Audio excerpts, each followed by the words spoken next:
Class 7 science chapter 9 respiration. Next topic respiratory system in animals. Animals के respiratory system किस type के होते हैं उनके बारे में नॉलेज लेते हैं हम। Different animal have different way in which the exchange of oxygen and carbon dioxide. Her animal अलग अलग एनिमल्स में अलग अलग तरीके होते हैं जिससे वो अपनी गैसों का आदान प्रदान करते हैं। ऑकर इन देयर बॉडी, जो उनकी बॉडी में होती है। Some of these way are as follows, उनमें से कुछ वे देखते हैं।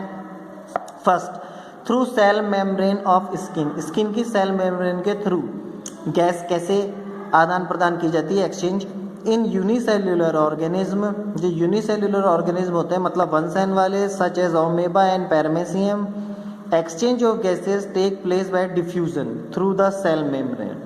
इनका जो गैस एक्सचेंज का जो प्रोसेस है वो डिफ्यूजन के थ्रू होता है, जो कि सेल मेम्ब्रेन में मौजूद होता है। In hydra and earthworm, exchange of gases take place by diffusion through the moist outer surface.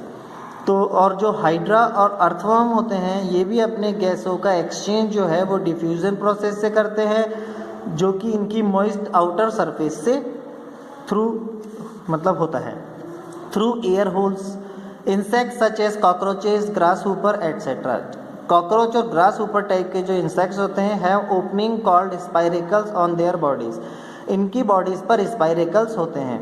Air enter through these opening and reaches all part of the body through respiratory tube called trachea and their branches called tracheoles. तो जो air है वो इन holes यानी spiracles में enter होकर के पूरी body तक पहुंच जाती है, जो कि रेस्पिरेटरी ट्यूब के थ्रू पहुंचती है, जिसे ट्रेचिया कहा जाता है।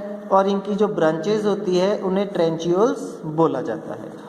Through gills, fishes use gills for exchange of gases. Gills are made up of large number of filaments.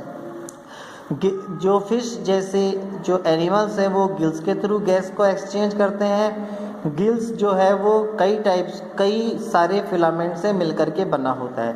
Richly supplied with them blood veins called capillaries.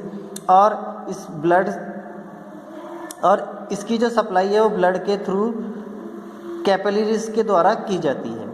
As water enter through the mouth in flow over the gills. जब water जो है वो mouth में आता है तो वो gills के थ्रू निकल जाता है। The blood in the capillaries absorb oxygen. जो कैपिलरीज होती है ब्लड में वो ऑक्सीजन को एब्जॉर्ब कर लेती है and give out carbon dioxide through it's wall, और अपनी वॉल से कार्बन डाइऑक्साइड वापस दे देती है। फिर आता है through lungs. A tadpole has gills but it grows into a frog. It develops air bags called lung for gaseous exchange. जो मेंढक का बच्चा होता है जिसे टैडपोल कहा जाता है, इसके गिल्स होते हैं बट ये फ्रॉग की जैसे, बट जब ये फ्रॉग में बनता है तो इसमें एयर बैग्स बन जाते हैं जो लंग्स कहलाते हैं, गैस को एक्सचेंज करने के लिए। Through frog have lungs they can also breathe through their moist skin. Frog जो है वो लंग्स के साथ साथ अपनी मॉइस्ट स्किन के थ्रू भी ब्रीथ कर सकते हैं, जस्ट लाइक अर्थवर्म की जैसे ही। Bird and mammals also have highly developed lungs where gaseous exchange take place. Birds और जो मैमल्स होते हैं उनमें भी काफ़ी अच्छे डेवलप्ड लंग्स होते हैं जिनसे गैस का एक्सचेंज किया जाता है। Respiration in plants. प्लांट्स में रेस्पिरेशन कैसे होता है? Since plant are living thing, हम जानते हैं प्लांट जो है वो लिविंग थिंग है। They also respire by taking in oxygen and giving out carbon dioxide. ये भी रेस्पायर करते हैं जिसमें ऑक्सीजन लेते हैं और कार्बन डाइऑक्साइड छोड़ते हैं। Plants do not have any organ for breathing. Plants के पास कोई एक्स्ट्रा ऑर्गन नहीं है जिससे वो ब्रीथ कर सके। The exchange of oxygen and carbon dioxide take place through small pore called stomata present in the leaves and stem. Stem और leaves में छोटे छोटे होल्स जिन्हें स्टोमाटा कहा जाता है वो मौजूद होते हैं, जिनसे ऑक्सीजन और कार्बन डाइऑक्साइड गैसेस का एक्सचेंज किया जाता है या होता है।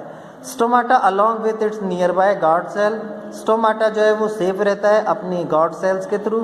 And other cell are called the stomatal apparatus. और जो अदर सेल्स होती है उन्हें स्टोमेटल एपरेटस कहा जाता है।